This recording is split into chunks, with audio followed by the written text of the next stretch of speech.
जय हिंद दोस्तों, स्वागत है आप सबका। आज के टॉप डिफेंस हेडलाइन से भारतीय नौसेना के राफेल मरीन में फ्रांस की स्कैल्प मिसाइल लगाई जाएगी। भारत अब राफेल फाइटर जेट में स्वदेशी अस्त्र MK1 मिसाइल की एकीकरण को लेकर काम कर रहा है। भारत और अमेरिका अगले साल MQ-9B पीडिटेड ड्रोन सौदे को दे सकते हैं अंतिम रूप। जल्द ही सेना की ताकत को बढ़ाने के लिए 140 अटैक हेलीकॉप्टर खरीदने को मिलेगी मंजूरी। बढ़ते पहले डिफेंस अपडेट की तरफ। दोस्तों, भारत स्वदेशी Astra MK1 air to air missile को राफेल फाइटर जेट के साथ इंटीग्रेट करने के लिए जो फिजिबिलिटी स्टडी है उसे कर रहा है, जो कि अगले साल तक पूरी हो जाएगी और फिर राफेल फाइटर जेट से 2024 के अंत में इसके ट्रायल्स किए जाएंगे। आपको बता दें कि अगर एक बार ये सफलतापूर्वक इंटीग्रेशन हो जाता है राफेल फाइटर जेट में इन मिसाइलों का, इसके बाद भारत इस 110 किलोमीटर रेंज वाली अस्त्र MK1 और स्मार्ट एंटी एयरफील्ड वेपन का ऑफर जो राफेल ऑपरेटर्स हैं दुनिया में, जैसे कि इजिप्ट, ग्रीस, इंडोनेशिया और यूएई को भी ऑफर कर सकता है। बात साफ हो जाती है कि भारत इसीलिए स्वदेशी मिसाइलों को भी डेवलप कर रहा है, न केवल घरेलू जरूरतें पूरी हो सके, साथ ही साथ भारत एक्सपोर्ट भी यानी कि निर्यात भी इनका कर सके, क्योंकि राफेल में लगी जो मिसाइलें हैं वो बहुत ज्यादा महंगी है।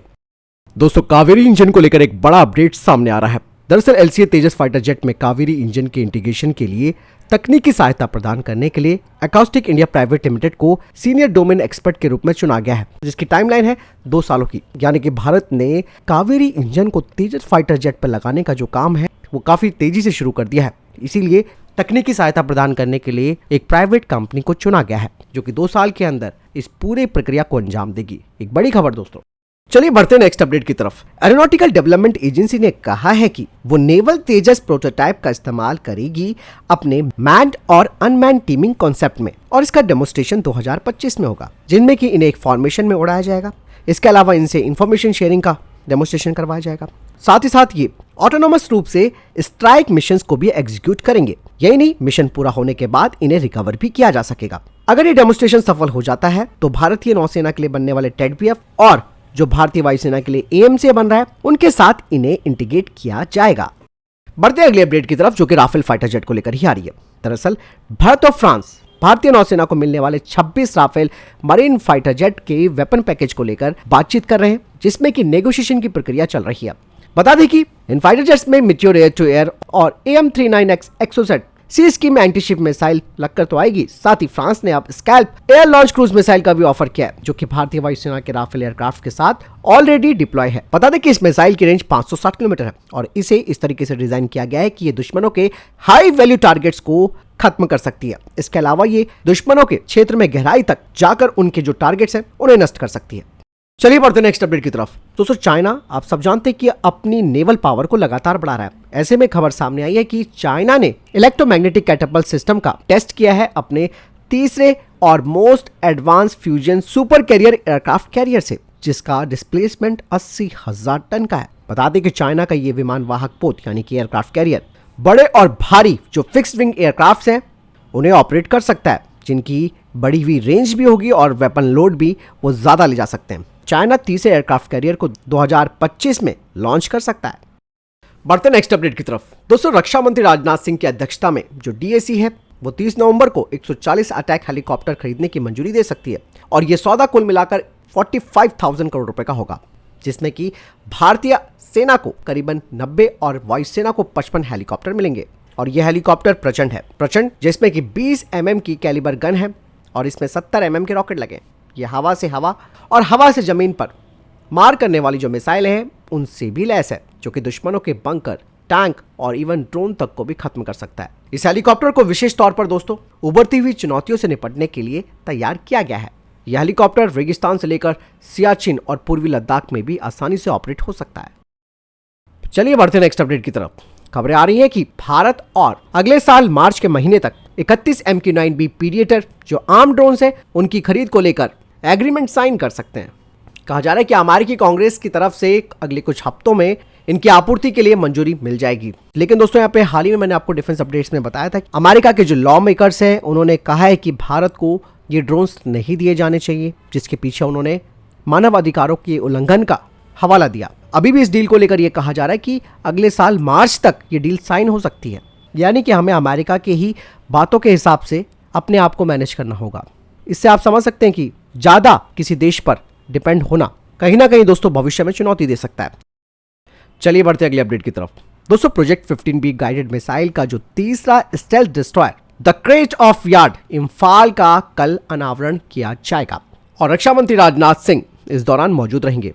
दरअसल ये युद्धक जहाज इंफाल है, वो लंबी दूरी तक की ब्रह्मोस मिसाइलें दाग सकता है और हाल ही में परीक्षण के दौरान इसका टेस्ट भी किया जा चुका है। दोस्तों Imphal 15B guided missile destroyer series का तीसरा युद्धक जहाज है जिसे मजगान डॉक शिप बिल्डर ने तैयार किया है। ये जहाज MR SAM, BrahMos SSM, torpedo tube launchers, anti submarine rocket launchers और 76 mm री-SRGM से लैस है जो कि दुश्मनों का काल बन सकता है। इसका वजन 7500 टन का है, लंबाई 164 मीटर, ये 55 किलोमीटर प्रति घंटे की रफ्तार से चल सकता है।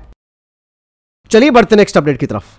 दोस्तों मालदीव अपने पैर पर खुद कुल्हाड़ी मार रहा है, ये जानते हुए भी भारत ने उसकी कितनी मदद की है। अभी तक दोस्तों मालदीव और भारत के बीच में रिश्ता इतना मजबूत था कि जो भी वहां का राष्ट्रपति बनता था उसकी पहली यात्रा भारत की होती थी। लेकिन चीन के द्वारा बनाया गया ये जो नया राष्ट्रपति है मोहम्मद मोइजू, इसने भारत के खिलाफ ही कदम उठाने शुरू कर दिए और उन्होंने अपनी पहली विदेश यात्रा में भारत की जगह तुर्की को चुना है। लेकिन ये जो नया राष्ट्रपति है वो तुर्की की आधिकारिक यात्रा पर गया, जिसके साथ भारत के संबंध हमेशा उतार चढ़ाव भरे रहते हैं और तुर्की पाकिस्तान का करीबी है, यानी कि एक नेक्सस बन रहा है भारत के पड़ोस में, जिसमें कि पाकिस्तान, तुर्की और मालदीव भी शामिल हो गए। और भारत ने दोस्तों मालदीव को $136.6 मिलियन की क्रेडिट लाइन भी दी है।